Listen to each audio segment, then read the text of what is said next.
is never an accident. It is a result of high intention, sincere effort, intelligent direction, and skillful execution, and the vision to see obstacles as opportunities. Here you are, all in this auspicious equation, adding a star to your excellence. A delightful welcome to one and all. Distinguished chief guests, the principal, teachers, and my dear friends. It is an honor itself to honor this beautiful audience who have gathered here. First of all, I would like to thank everyone here for allocating your valuable time for this webinar. Department of Botany and Internal Quality Assurance Cell of St. Joseph's College for Women Alappuzha is proudly presenting an international webinar on enhancing the value of orphan crop in shaping food future. TEFF a supergrain. Across the world, there are about 40 to 60 million people who live in extreme poverty, suffering lack of security, healthcare, and other essential needs. This is the result of various factors, including burgeoning global population and resulting scarcity of resources. Here comes the relevance of orphan crop in shaping a sustainable food future. We are blessed with an eloquent speaker who could tell more on this topic. Let's begin our program with a silent prayer.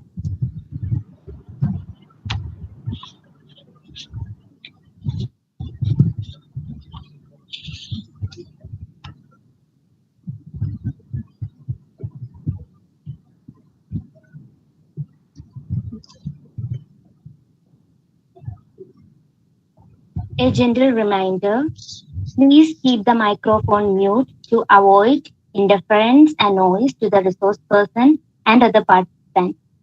Please choose the chat box to the maximum for interaction in between the sessions. There will be an opportunity to interact and ask questions to the resource person after the presentation. You can use the chat window or the microphone for the same. Now I request Dr. R. Nisha Nair, the head of Botany Department and the coordinator of this webinar, for the welcome address. Ma'am. Thank you, Revati. Good afternoon, everyone.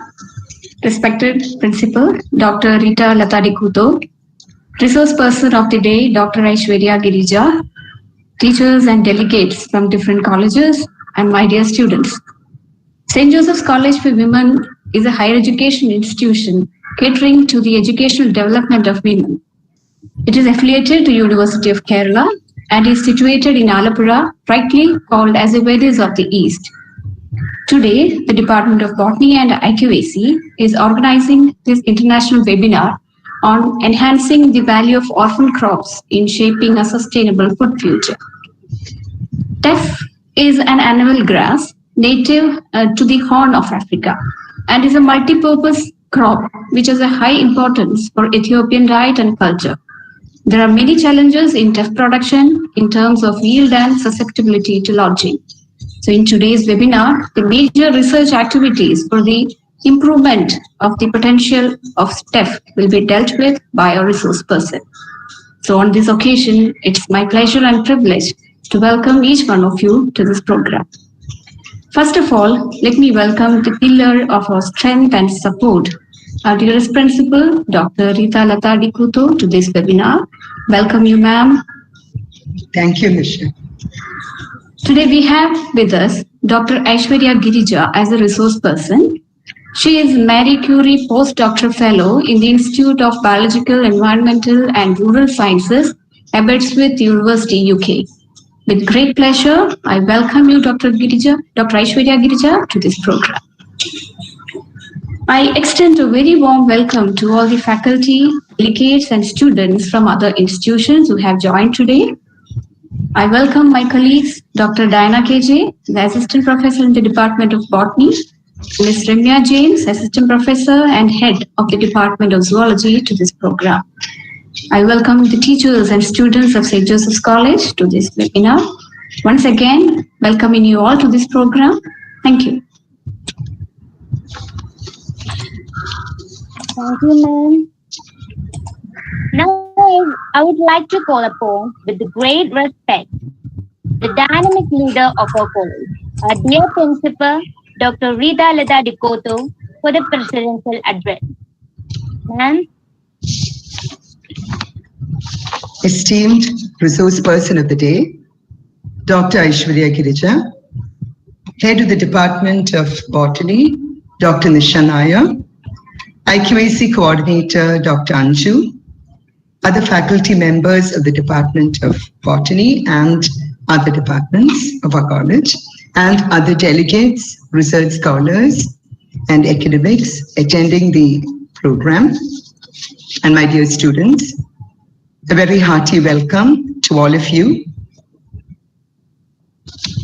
So I think we all know that in recent years, global attention is being drawn to the problem of how we can change our food systems so that they nourish humanity in a healthy manner, they do not harm the environment, they reduce the public health impact, and are equitable and just.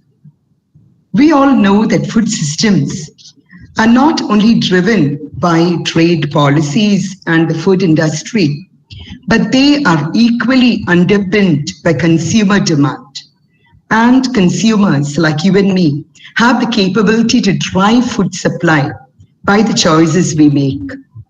For healthy food system transformation to occur, consumers need to be aware of the benefits of diversifying their diets and understand the impact of their food choices, not only on their own health and well-being, but also on the food system and the environment. However, the reality is that consumers are not adequately informed about what constitutes a balanced diet. Neither do they prioritize nutrition and health while making their food choices. Often they lack the capacity and the resources to utilize the diversity available. And usually we know from personal experience too, that consumers opt for the easily available convenience foods. The relevance of biodiversity for food and nutrition is often overlooked. It's also a known fact that global and national food policies currently seem to incentivize the production of cheap, unhealthy food with a very large environmental footprint.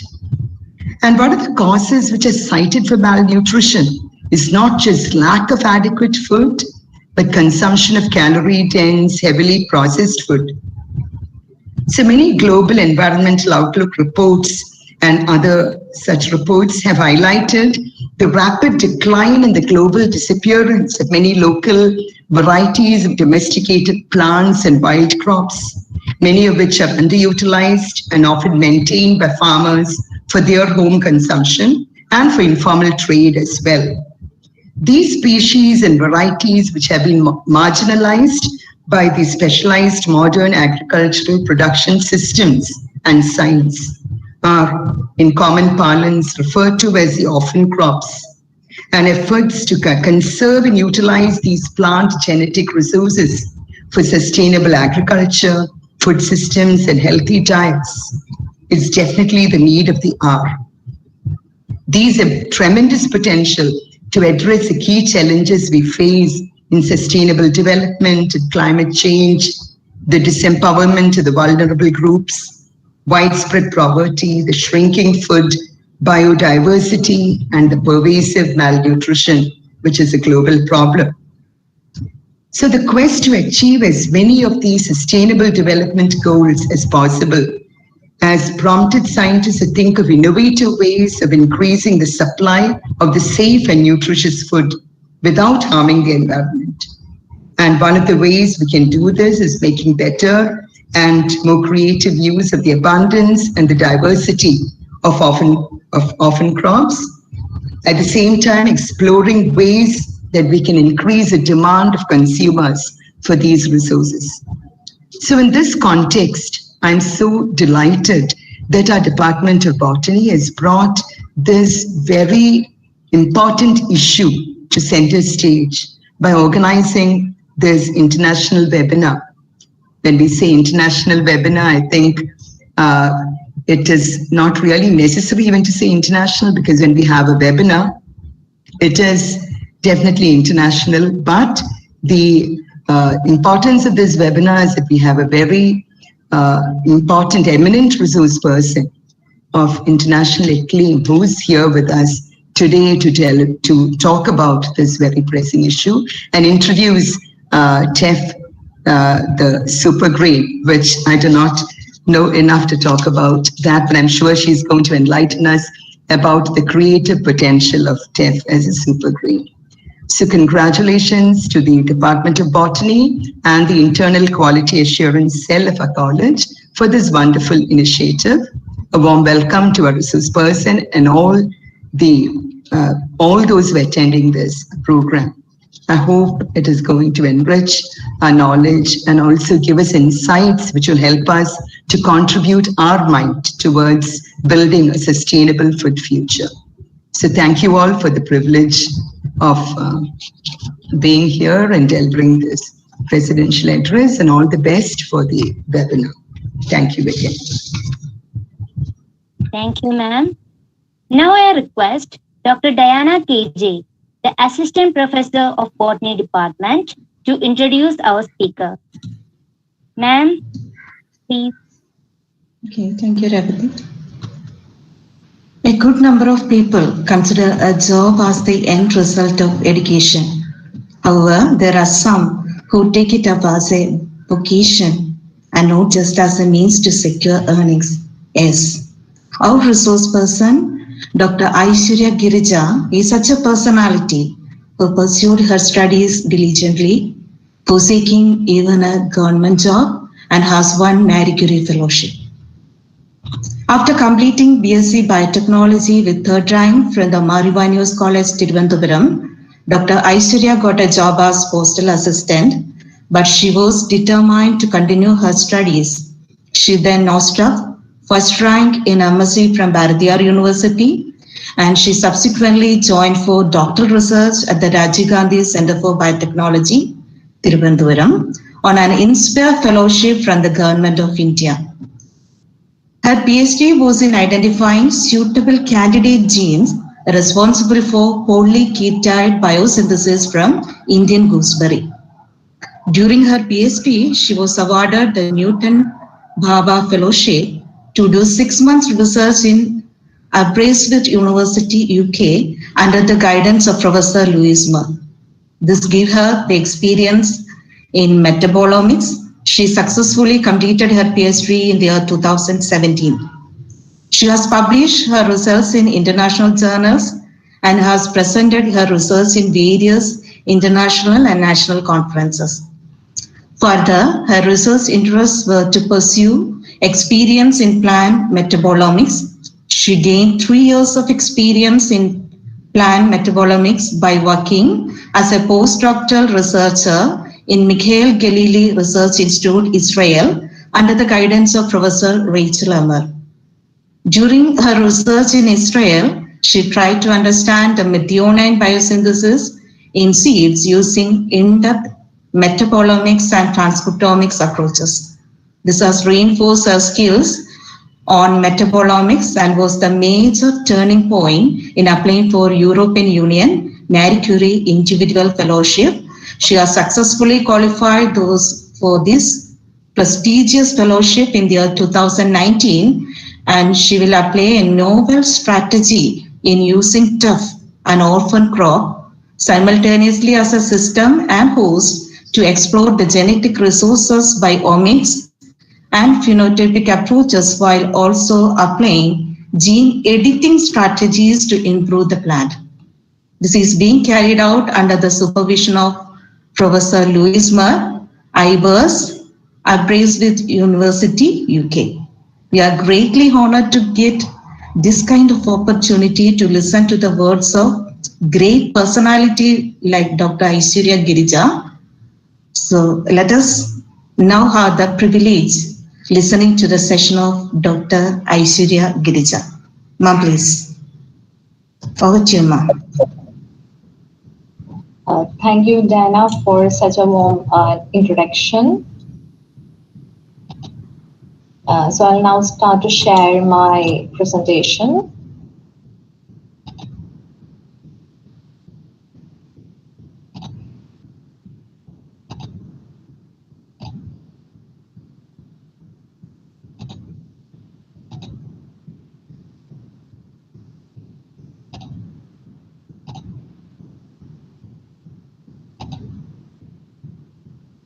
Moment.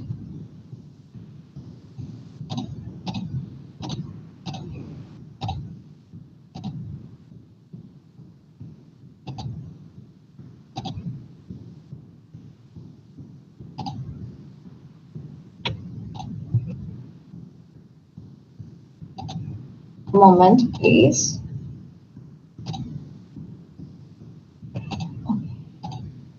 So, is it on your screen now? Yes, it is appearing. Aiswarya, it's appearing. Yes, yes. So, am I audible? Yes, you are audible.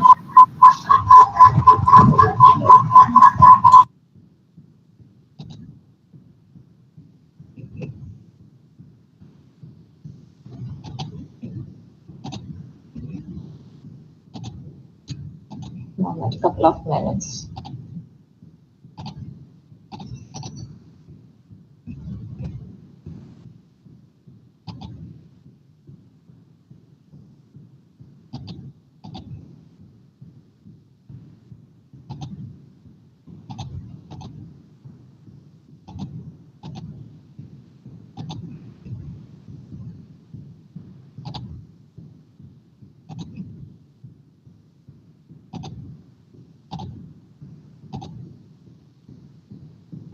It's been stopped, right? Yeah, now it's not visible. It was visible earlier, but now it has disappeared. Can you just share the screen once again? Okay, 1 minute.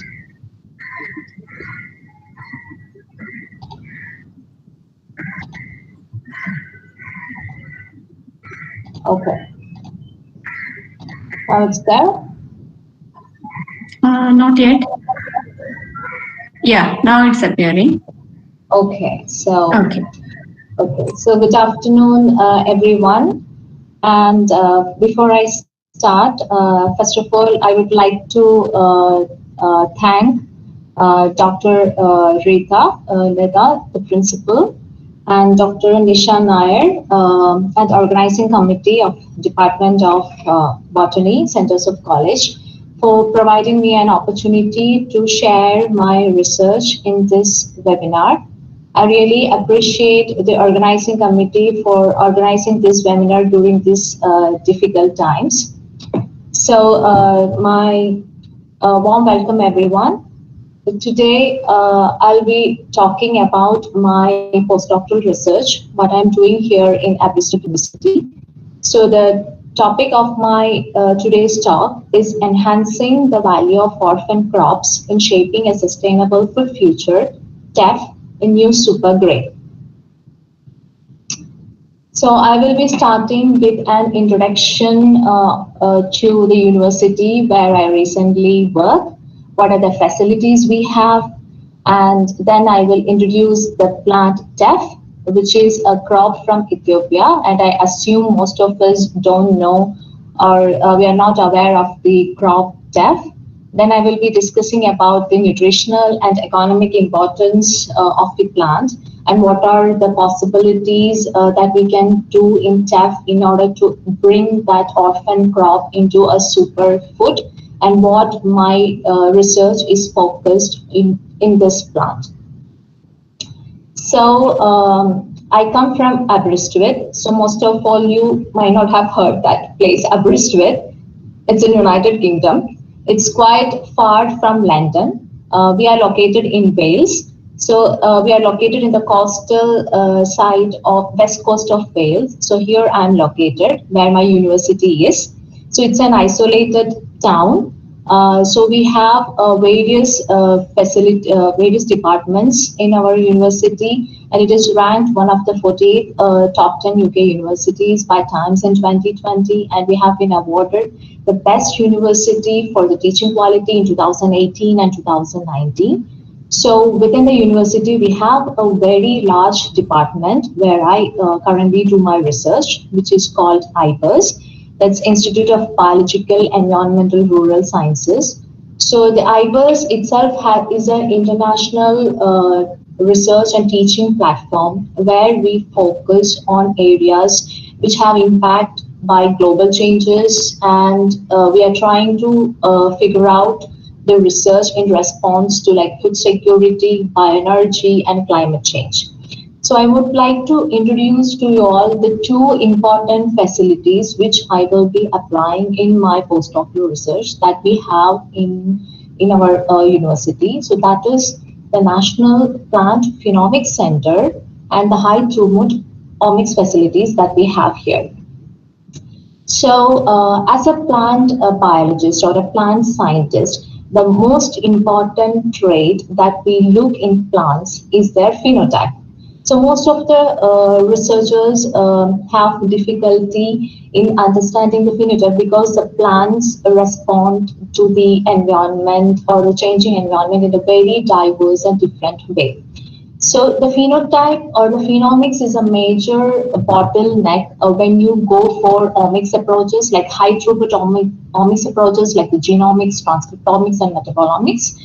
So here, what we offers in the National Plant Phenomics Center is that we have a very dynamic, large platform where you can do phenotyping of the plants. So we have, as you can see in the image, you have like a very small to large dynamic platforms where you can grow the plants in controlled environmental conditions, and you can study, for example, if you are trying to look the morphology or the developmental stage of the plant, you can grow them here in bulk in controlled conditions that can be imaged and looked for various phenotypic traits through automated imaging facilities. So this is some of the oats that has been grown here, and we have like variable imaging facilities which is all automated, so you don't need to like manually do the imaging or manually measure the phenotypic traits of the plant. Everything is automated. So from this, you can get the image of the 3D image of the plant. You will have the data on how the water use the the plant use the water. What is the soil temperature? What is the relative humidity? What is the area, leaf area, the flower structure, everything. Also, we can do the analyze the root structure of the plant through a gravimetrics platform. So now I'm trying to show you a video or a glimpse of what facilities or how things are done in National Plant Phenomics Center. So I'm switching to a video now for which I will need to share my Chrome's screen.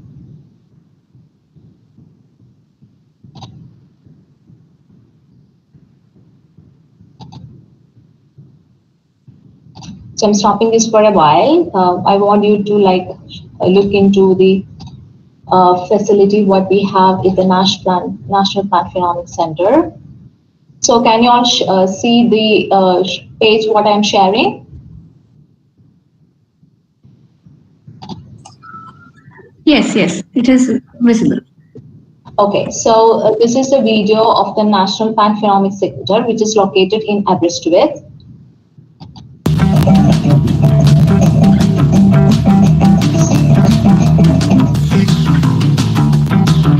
So is the audio available for the video? Yes, it is also available. Okay, so this is the large phenotyping So I'm now muting the background of the audio of the video. So this is the large plant phenotyping platforms. As you can see, the plant has been like moving automatically. So you don't need to like look them after every time or water them. So they have been like preset for certain conditions where they will be watered automatically during the day. So this is one part, important like aspect of our plant genomic platform. And here the plant is like watered and it will be then moved into the imaging chamber where the image of the plant will be taken from both the sides, so you can understand all the phenotypic measurement during each developmental stages of the plant, starting from the germination to the senescence until senescence. So that will be taken.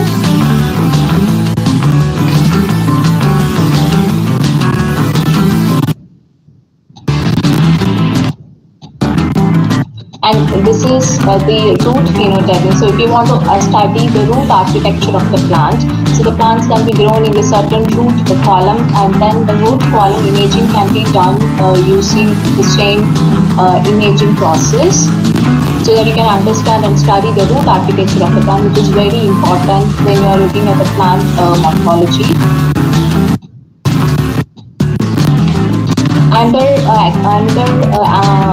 Application what we have is the application of the laser scanning, where you can completely get a 3D image of the plant, so that you can study the plant shape and structure of the plant as a whole system. This is the laser imaging, that is 3D imaging that has been done in the Genomics Center. And this is another small dynamic platform where you can grow around 2,000 plants at a time. For example, if you want to study certain drought conditions or stress conditions, you can grow the control and the treatment plants all together, like in small plant modern species like Alappuzha, tobacco, and it will be like monitored for everything. Like it will calculate the water, it will water them in a preset day. When you want to water, you can adjust the level of the water that you can apply in the soil.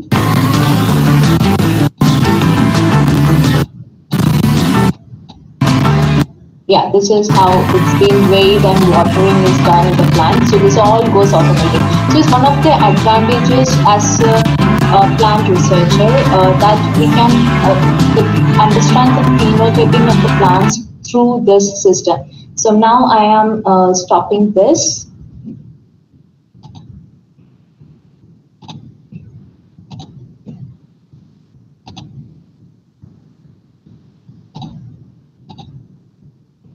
Okay, coming back to my presentation where I left.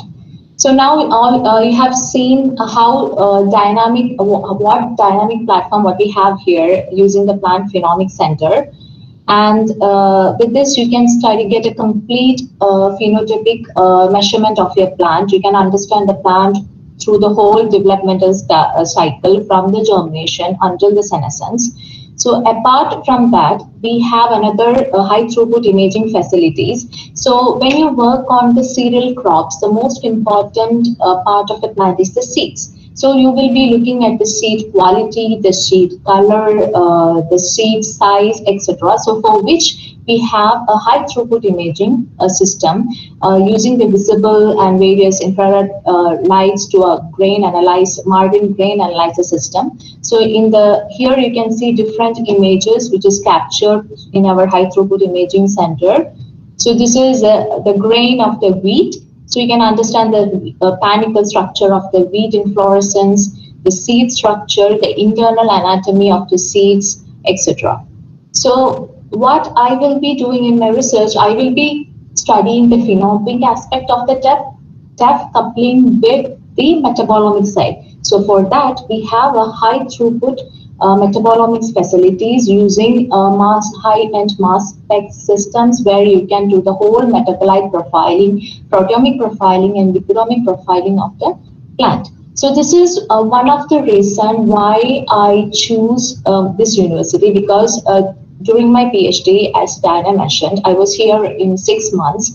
for an Newton Pharma program, and that gave me a complete outlook or idea how I can utilize this facility and how I can implement this in my future research. So my research interest is basically in applying the omics strategies like the phenomics and metabolomics in the plants and trying to understand them, how they behave differently in a various environment under various environmental stress conditions, and what are the genes regulated and how I can improve them applying these strategies. So with this, I have developed my research project, which is enhancing of the value of orphan crops and shaping a sustainable food future, TEFF, a new super grain. So the most important problem as a human population is facing is an increase in population and shortage of land. So because of this, there is a huge threat to our food future security.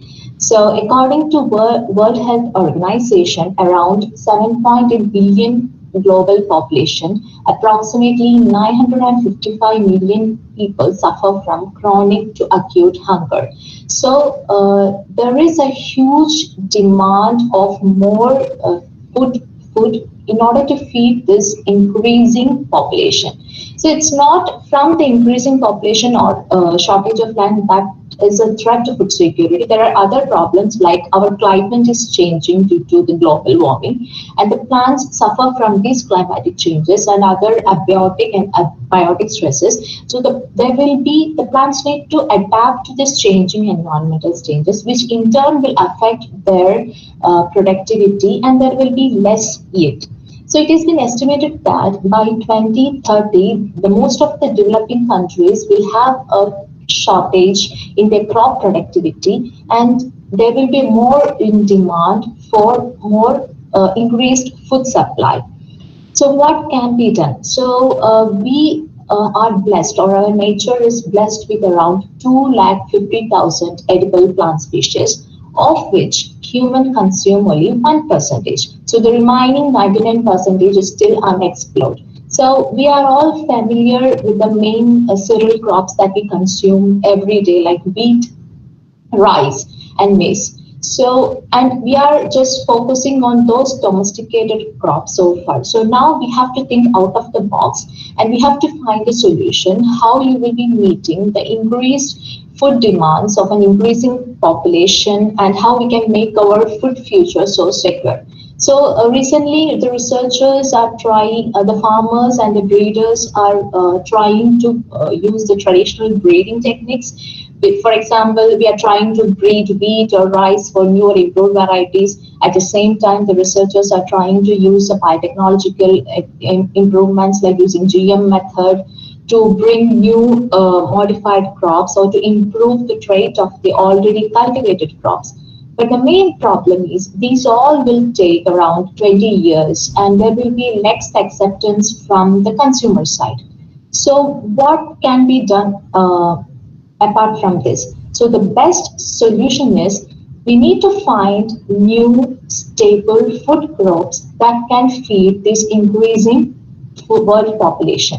So there comes the terms orphan crops.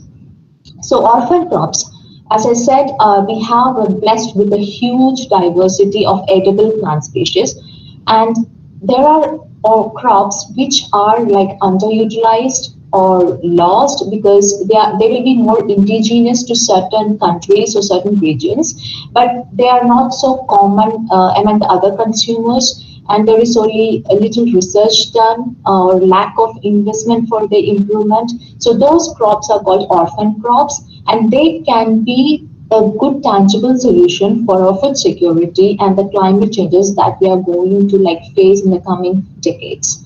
So the orphan crops are, it includes from the cereals. We have orphan crops in the cereals, we have in the legumes, so root crops, fruits and vegetables. So I have listed some of the orphan crops which have given less attention by the researchers and the breeders. So my research interest is in the cereal crops because I'm trying to bring up a crop which can be a replacement for the rice and wheat that we are consuming on a daily basis. So my target is on cereal crops. So when I looked into this group, there is a large group of millets. So where my particular orphan crop, TEFF, belongs. So you might be familiar with the millets. I'm not sure how often we use millets in our Kerala cuisine because compared to the South Indian, North Indians more frequently use some of the millets in their diet or because of the nutritional importance. So the one common millet is ragi, which is more or less similar to teff. So my focus is in teff, this crop, teff, which is an African crop. So what is teff? So where it belongs, where it comes from. So teff is originated in Ethiopia, and it is an indigenous crop. And in Ethiopia, they consume it on daily basis, and they cultivate around in 3 million hectares of land. So in Ethiopia, this is the staple cereal crop, which form the main basis of the food consumption and also the economy. So when you take the statistics, in Ethiopia, around 6.7 million farmers, they grow this crop in 3 million hectares of land.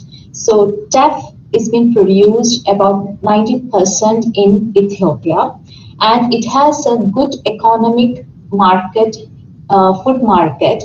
For example, in Ethiopia, the value of teff is 700 to 1,000 per ton. But at the same time, when you fetch teff to the outside food market, like in the developed countries, in USA, it costs around $3,000 per ton. So it is a good source of economic profit of the country. So teff has it has been indigenous to Ethiopia.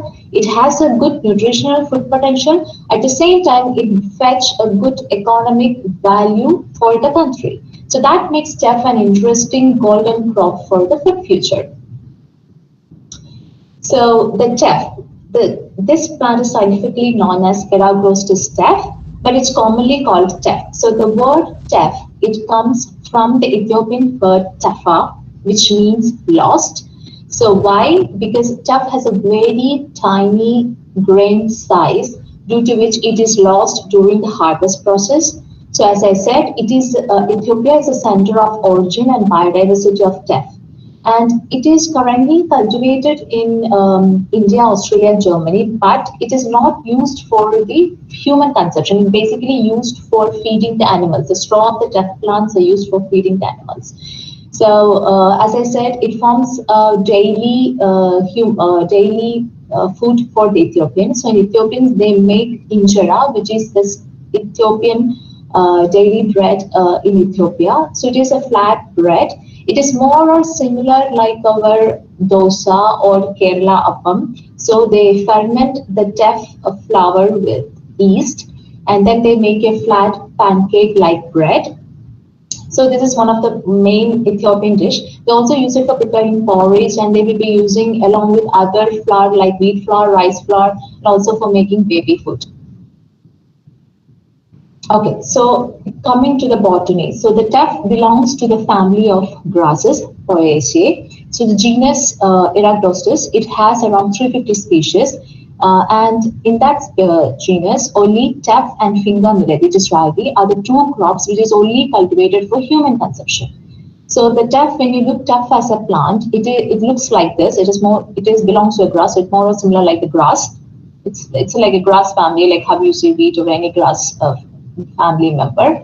And it is a warm season plant which is being annually grown, and it has a very good root system and different diverse flowers. So there are numerous varieties of teff plants. So each variety differ from, for example, here you can see this is 4 different types of teff flowers seen in 4 different plants. So they are very diverse in their germplasm. And the teff is grown mostly for 4 months. It is usually sown in the month of May and it's harvested in September. And also teff has a good adaptability to different diverse environmental conditions, because it can be grown from 1,500 to 3,000 meters above sea level. And it also grows well in drained and heavy soil. And it's closely related to finger millet, but has given less attention by the researchers and farmers to be used as a food crop. So what are the nutritional and agronomical traits that makes TEFF so important for securing a food future? So first I'll discuss about how the TEFF seeds looks. So I have mentioned earlier, the word TEFF means lost. Why? Because the TEFF has the smallest grain in the world. So you can see, if I give a comparison, this is a brown rice, the size of a rice. These are the poppy seeds, and here lies the TEFF. See how small they are. They're really, really small, and these are the smallest grain in the world. So if you measure the size, it comes around 1 to 1.5 millimeters.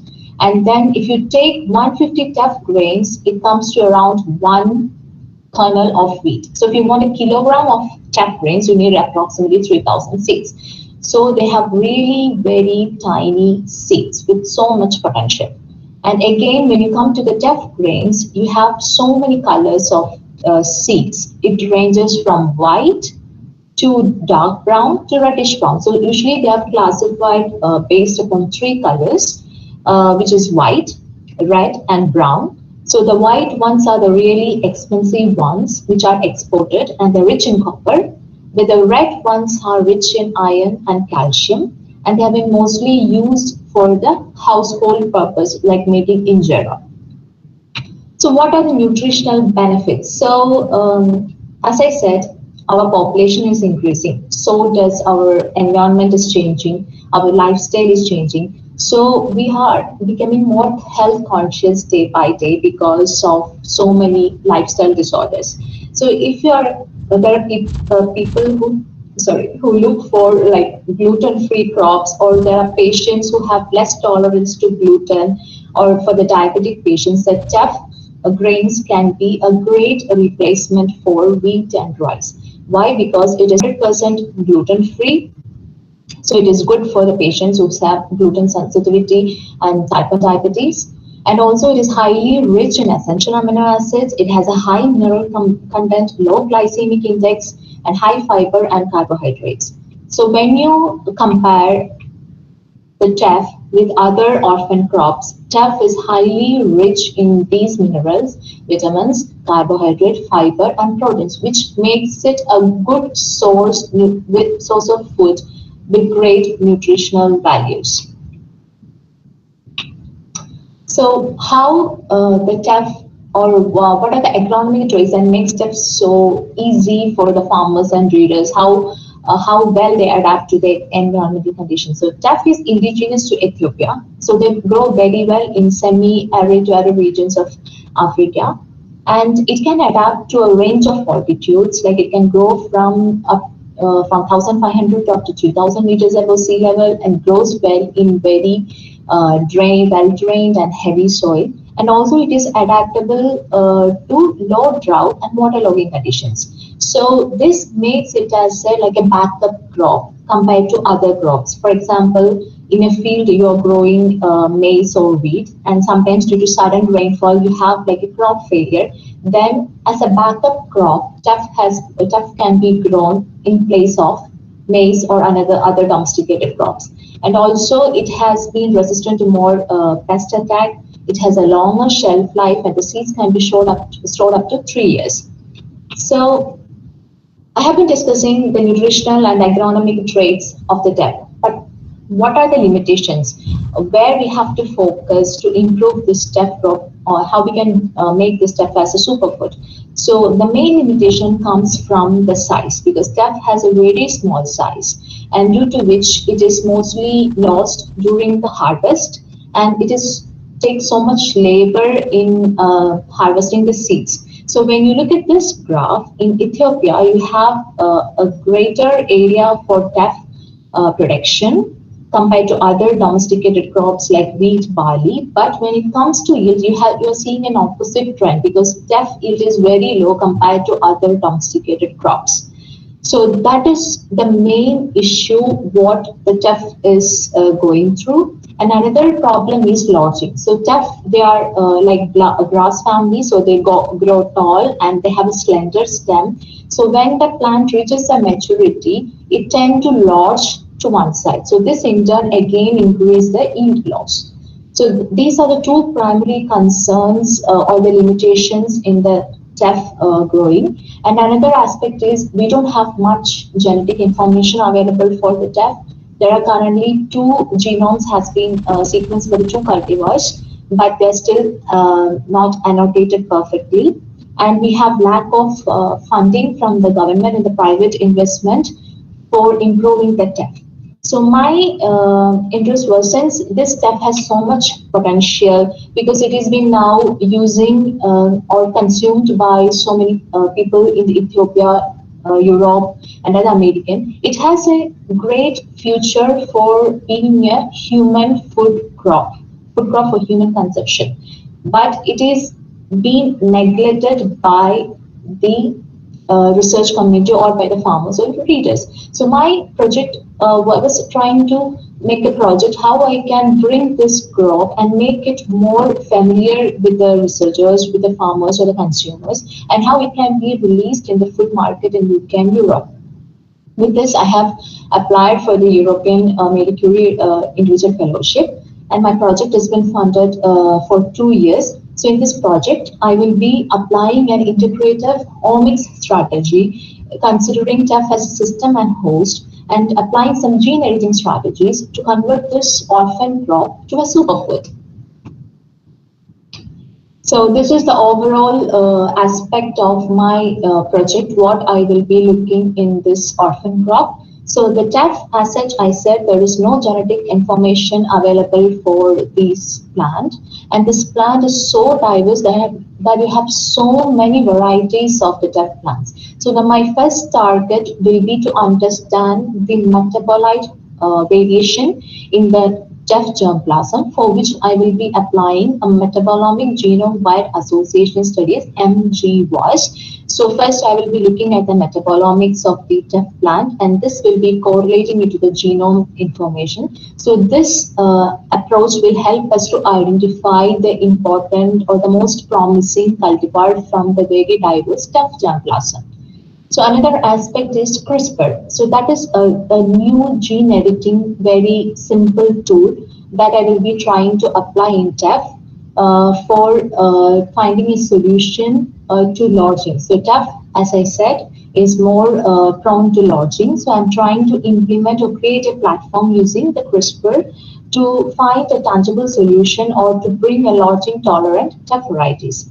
Another aspect is stress. So TEFF has a reasonable tolerance to various environmental conditions. So but within this diverse germplasm, there is lack of tolerant cultivars resistant to various stress. So I will be focusing to drop stress, and I will be screening the tolerant TEFF varieties which can be made available to farmers so that they can grow TEFF in more drought-prone areas. So the TEFF germplasm. So the TEFF is home to Ethiopia. So they are very conservative of their indigenous crop. That makes it very difficult for other researchers from other countries because they hold around 5,000 accessions. So when I mean accessions, I mean each plant, each genotype. So they hold around 5,000 TEFF plants in Ethiopia. But they are very conserved about their germplasm. So they are limitations in sharing the germplasm to other people or in the international transfer. So coming to next to Ethiopia are America, USA, where you have around 368 TEFF plants. So my research will be targeting in this group of 368 TEFF accessions, where I will be using all these approaches, the gene editing and the omics approaches, to improve the varieties or to find the more resilient TEFF varieties from this large pool of germplasm. So when I say the diversity, is not only their diversity in the geographical distribution, they are also diverse in their plant height, the panicle length, the seed color, etc. So that makes a TEFF a really difficult system to work because you have limited genetic resources. So that makes it more even difficult to screen for the tolerant or more promising TEFF varieties that could be used for or that can be more grown for the human consumption.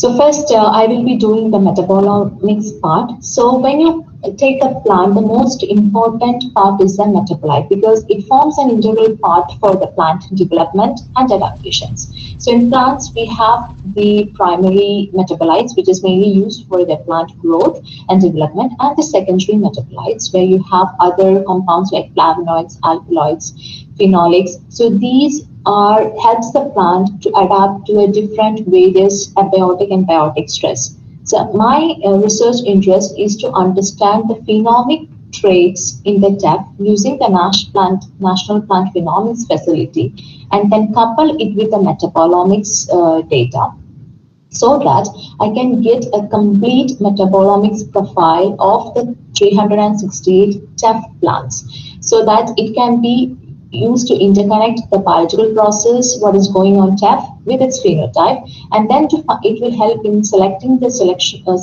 traits that can be used for the TEFF breeding programs. So we have the 368 TEFF plants. So this is a normal pipeline for the metabolite profiling. So I will extract the metabolite from 368 TEFF plants, which will be run through the mass spec system in our university using a high throughput omics facility. And then we will identify the compounds from the available database, annotate the compounds, and then we interpret these metabolite data with the phenomics trait of the plant. So currently there is no metabolic landscape available for TEFF. So this approach helps give us an idea or a platform that will give us a complete idea of the metabolite available in the TEFF, which will again help us to identify the natural variation existing within the TEFF germplasm. So these are the plants which are now currently growing in our phenomics facility. And here you have, for example, if you see, there are two varieties of TEFF. So one is tall, one is short. So if you look here, one have broader leaves, one have narrow leaves, but you don't know what is exact biological process happening there. So the best way to start studying a new system is start from the phenotype, look for the metabolites, and then go for the other genomics using the RNA or DNA. So this is the main part, one of the main part of the research. The second one is how to identify the drought-tolerant TEFF varieties. So drought is one of the major challenge during this extreme climatic or environmental changes because plants will have a greater impact when they're growing under water-limited conditions. So TEFF has a reasonable tolerance to drought conditions, but still we are not sure, we don't have any knowledge available on the molecular mechanism that is giving the drought tolerance in different TEFF varieties. So we are trying to figure out the drought tolerant varieties from this 368 TEFF plants and release them to the farmers and breeders so that they can grow them in more drought prone conditions. So for which we will be using a metabolomics and transcriptomes based approach. This is another part of the research which I will be applying here. So again, then comes to the gene editing part. So as I said, I will be trying to apply for the first time the gene editing trial in TEFF. So I will be using CRISPR-Cas9. So CRISPR-Cas9 is currently a boom among the researchers or the gene editing strategies. And recently, the two eminent women scientists, Dr. Emanuel and Dr. Jennifer, has been awarded the 2020 Nobel Prize in Chemistry for the development of CRISPR. So I'm not sure how aware you are about this method. So I'm trying to give you a basic idea of how the CRISPR-Cas9 system works and how it can be implemented in TEFF. So CRISPR-Cas9, it's a complex. So these are two different parts. So CRISPR and Cas9. So it works as a complex system. So CRISPR itself, it means clustered, regularly interspaced, short palindromic repeats. So that means this system, this CRISPR system was early discovered in the late 1980s and 1990s by the scientists in bacteria. So consider this as a bacteria And in the bacterial DNA, you have certain short palindromic repeats. So palindromic repeat means there are sequences which read same forward and backward. So if you read, for example, if you read the sequence from here to back, it reads the same. So in the bacterial DNA, you have certain short palindromic repeats. So these are the short palindromic repeats, and these are joined by another unique spacer DNAs. So that is the word CRISPR means. Short palindromic repeats clusterly, regularly interspaced, CRISPR. So this is the CRISPR part which is found in the bacterial DNA. So these palindromic repeats are joined by another unique spacer DNAs. So these spacer DNAs are different from each other, whereas the palindromic repeats are similar. So this system, this CRISPR sequence was found in the bacterial DNA in the late 1980s and 1990s by the scientists, and they thought that that could be some kind of adaptive mechanism by the bacteria to attack the viruses. So in the late 2000s, the scientists discovered more sequences and regions associated with CRISPR. So there they found that another sequence which is Cas. So that comes the second part of the CRISPR-Cas9 complex, Cas9. So this is the sequence, gene sequence, which produce Cas proteins. So the Cas proteins in the bacteria, they behave as like a DNA endonuclease, and they can unzip and cut the DNA. So this is the total CRISPR-Cas9 system which was discovered in the bacterial system, and the scientists found that the bacteria use as an immune system to attack the virus. So how CRISPR-Cas9 works? So I'm trying to explain how the basic mechanism of the CRISPR-Cas9 complex in the bacteria. So consider this as a bacterial cell, and this the virus that is attacking the bacteria. So in the bacterial DNA, you have the CRISPR-Cas sequence, the palindromic repeats, the spacer DNAs, and the Cas genes. So when the virus attacks the bacteria, the viral DNA will be integrated in the bacterial cell. So the bacteria will recognize this infection, and they will release the CRISPR DNA and transcribe to a CRISPR RNA. And at the same time, Cas gene will release the Cas proteins. So they'll form a complex of CRISPR-Cas complex. This complex will attack the viral DNA and destroy it. So this bacteria thus prevent the infection, further infection by the viruses, so bacteriophages. So this gene editing strategy used by the bacteria can be applied to higher plants or animals. So the scientists were thinking how we can hijack this system in order to implement as a gene editing tool in order to improve the animals or the human cell lines or the plants. So there comes the gene editing application in plants. So as I said, we have two important parts for CRISPR editing. So you have the CRISPR and Cas9. So for example, I'm trying to improve the TEFF plant. So first, in the TEFF genome, I need to identify the sequence where I will be targeting or editing the gene. For example, it can be something that related to seed color. For example, if I want to change the seed color from red to white, how I can do it by CRISPR-Cas9. So first, I need to identify the gene, which is, or this sequence, which is associated with the seed color, and then I need to design a Cas9 enzyme that is act like a molecular scissors to cut the DNA.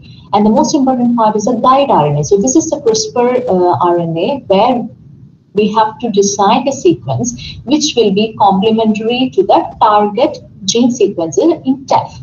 And then these together will be introduced in the TEFF plant, and this will go and bind to the targeted gene. So the guide RNA will bind to the targeted gene in the TEFF plant, and it will cut the DNA. So when you cut the genetic DNA, the DNA itself undergoes a repair mechanism. So it will repair this cut within the genetic material. So this cut can result into the modification of the gene. So either you will lose the function, or sometimes it will modify and you'll get another function. So basically in plants, this method is usually used to understand the function of a gene by usually it will be knockout. And now we are trying to implement or trying to improve the gene editing strategy to improve the gene function.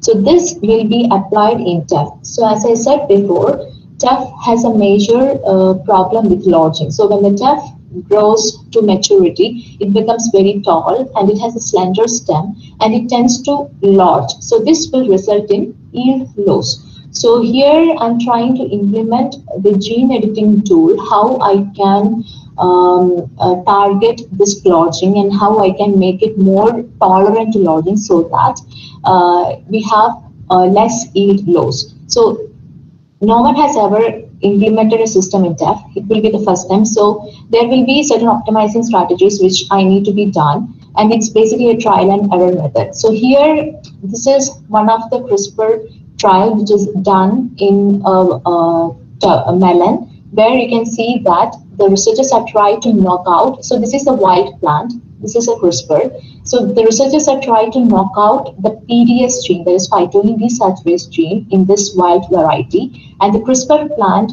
has no chlorophyll. So it has knocked out the gene that produces the chlorophyll. So this is one of the basic strategy or the basic protocol we're trying to optimize in TEFF. First, we will be optimizing a CRISPR method in TEFF, and then we will be looking for the lodging genes which will be targeted and edited further.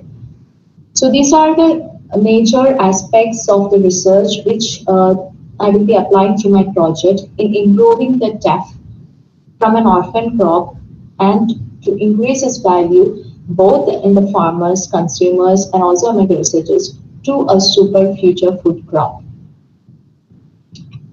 So yeah, from this project, we expect to get a complete metabolomic landscape of the TEFF germplasm. Then we'll be trying to find a solution to the lodging constraints in TEFF by using a CRISPR-Cas9 platform, which will we will also help the farmers and breeders, by releasing the more drought-tolerant cultivars so that they can grow the TEFF in very drought-prone regions of the parts of the world. So the main concept of the project is TEFF has so much nutritional and agronomic traits, so much potential, but still the TEFF crop is completely neglected by the other researchers or by other breeders. So I look forward to bring a platform which will provide some genetic information based on the available TEFF germplasm, and also trying to create a platform where you can improve the TEFF for the future food improvement programs. So with this, I'm concluding my talk. I would like to thank my supervisor, Professor Louis Moore in August University, Ratan Yadav, he is my co-supervisor who I'll be working with the MGWA studies, and Professor John Doonan and Dr. Via Fiona, who will be helping with the National Plant Phenomics Center. And finally, I would like to thank you all for your kind attention, and also for the Department of Botany. Thank you so much for providing me an opportunity to share my small piece of work from my research.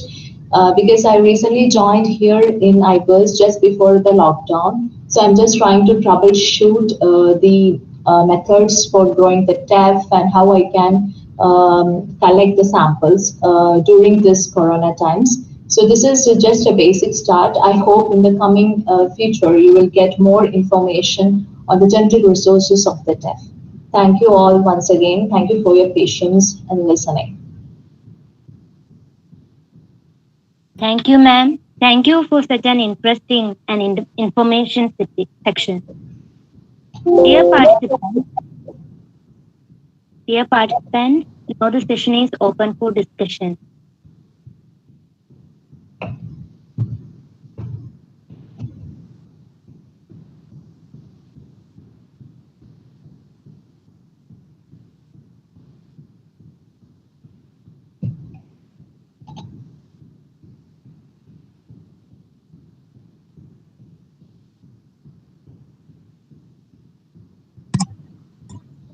You can use the chat box or the microphone for the same.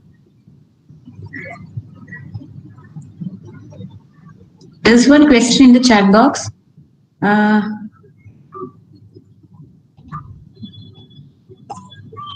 Should I read it out? Dr. Yes. Aiswarya? The chat box. Is it down? It's a new? Yeah, I shall read out the question for you. Yes, yeah, thank you. That would be nice. Yeah. The question is, as far as India is concerned, how can we tackle the growing tensions regarding the food security? And what is the current position of India in the field of biotechnology? It's a general question, I think. Yeah, it's very general. So, Yeah. Lakshmi, thank you, Nisha, for reading out the question, and thank you, Lakshmi, for the question that you have asked. So it's a very general question, but I think it's not only India. Like India is a developing country, like India, Africa, and other developing countries. The most important tension is the food security. So the one basic thing, because we are a wide, diverse population. So one basic thing we can use is we can make the farmers or the consumers aware about the possibilities of the, so for example, the cereal crops. We usually eat rice, wheat, or maize. So how we can make them more aware of the possibility of the other orphan crops or the other crops which can be used for the human consumption. So that can be done so that the people become more aware, because most of the people, they don't know about the nutritional value. They just basically stick up on what they have, like what we get easily. So one thing is, first we need to make them aware about the possibility, the nutritional benefit, about other crops, and how we can make them easily or reasonably available in the market at a much cheaper cost compared with the other domesticated crops. But it takes some time because it's not an easy task in getting more awareness program. So that can be done through like the general public talkings by the farmers, researchers, and continuous. Like for example, now we have a social issue which is facing all over the globe, like the corona, and now the people has started to think about how we can tackle this virus. So how we can apply the biotechnology. The people are less aware about what was going behind. So we need to use a platform like the public social awareness of how you can include more crops which are already grown in India. For example, the ragi, the finger millet. I don't know how often we use finger millet. For example, in Kerala, we hardly use finger millet. Maybe we use it for sometimes we use it for preparing some dosa or some food, but it's not so frequent like how you use wheat or rice.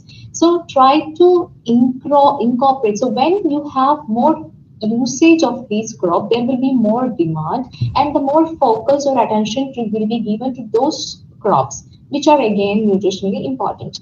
And the current position of India in the field of biotechnology. So India is also advancing, but again, when you look at the biotechnology level, so we have a many issue with the GM crops because people have less acceptance for the GM crops. So there is like, as you say, like it's like a coin. It's a side of coin. We have both the sides. So first, we are trying to. My point of view is rather than going for the GM crops, we have numerous crops, underutilized crops within ourselves. So we can apply the other applications of biotechnology and try to improve them. So in India there is a group in NIPGR which their work is really focused on finger millet. So they have a really good platform which has been established for the finger millet, and they're trying to bring the importance of finger millets in the daily food consumptions and how we can utilize them with the biotechnological applications. So far India is a current position in the field of good position in the field of biotechnology. And I hope I answered that general question because it was much more general.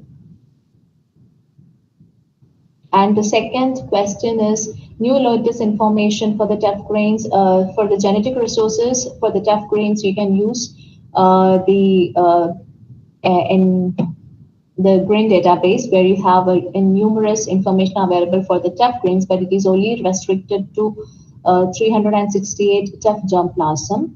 And we have only two genome so far sequenced from the TEFF cultivars. One is the improved variety of the TEFF, another one is from a landrace, but still it is limited. It is not fully annotated.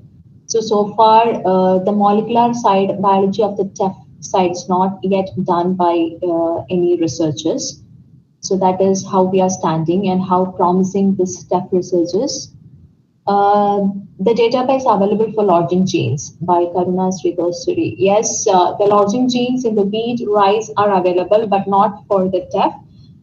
Recently, they are trying to do some lodging analysis in TEFF and trying to do an RNA sequencing in order to target the lodging genes. So mostly the lodging genes are associated with the gibberellin pathway. So if you have higher levels of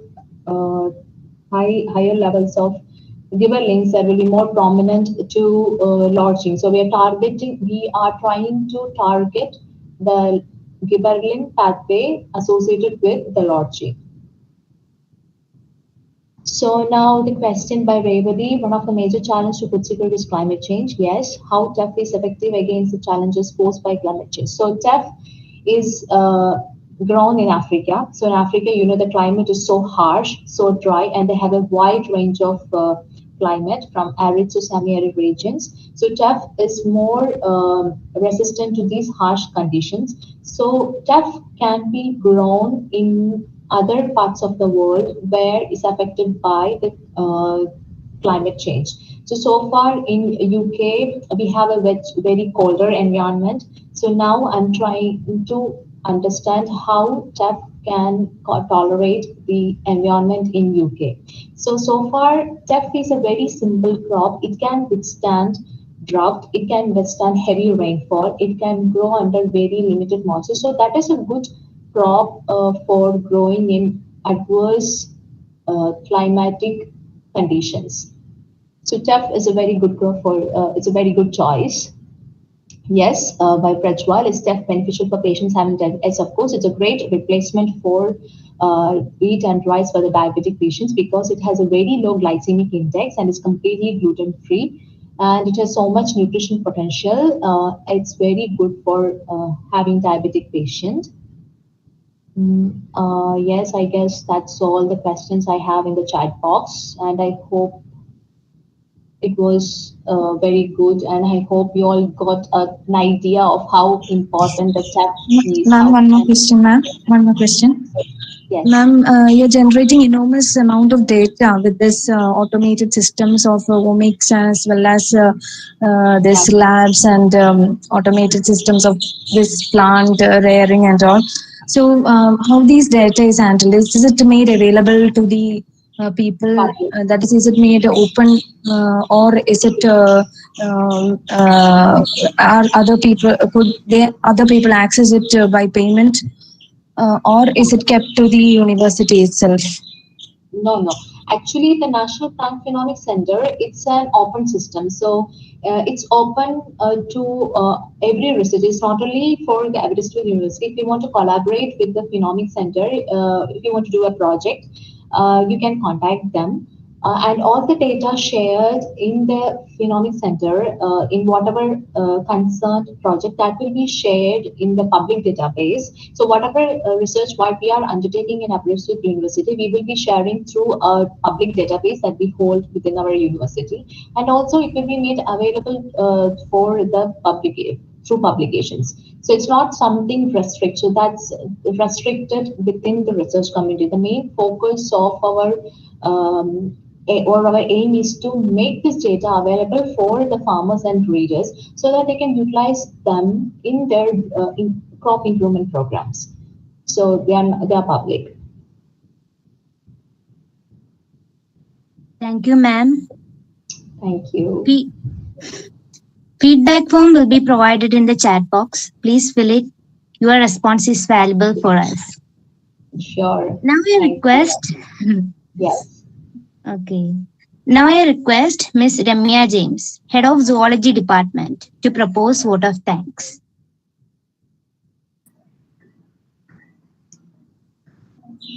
A warm good afternoon to our most valued resource person, Dr. Aiswarya Girija, then Manager Dr. Sister Annie Matthew in her absence, Principal Dr. Lata Dikoto, teachers Dr. Nisha, Dr. Diana, Dr. Anju, parents, students, and all others who are in this webinar.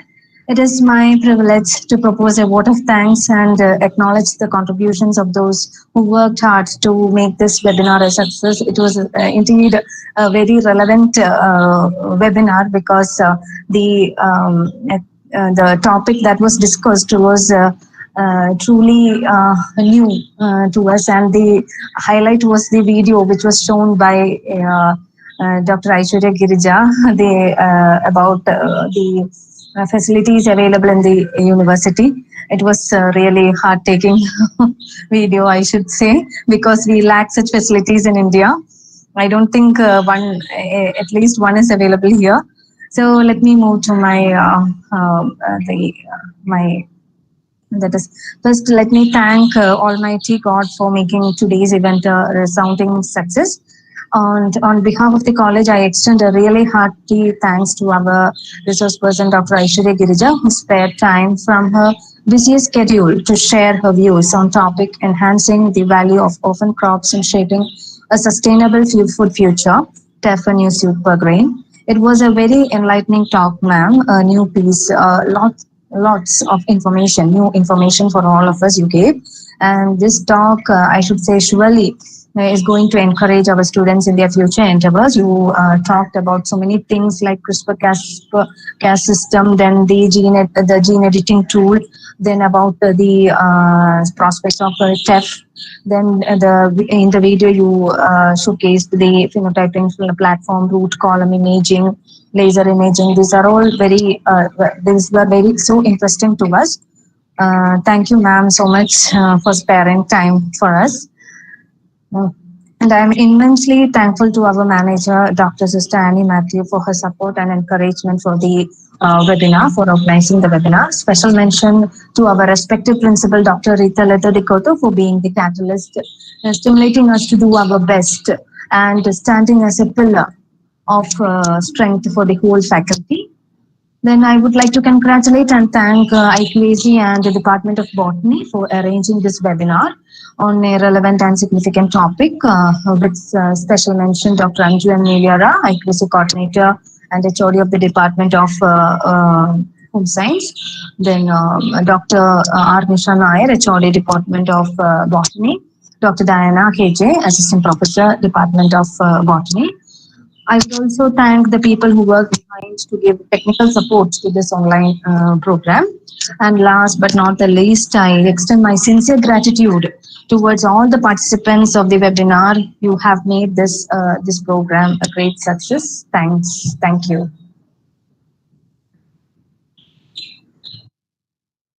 Thank you, ma'am. Thank you for your listening, for inspiration, for encouragement, presence. Now the session is over. Thank you once again. Thank you all.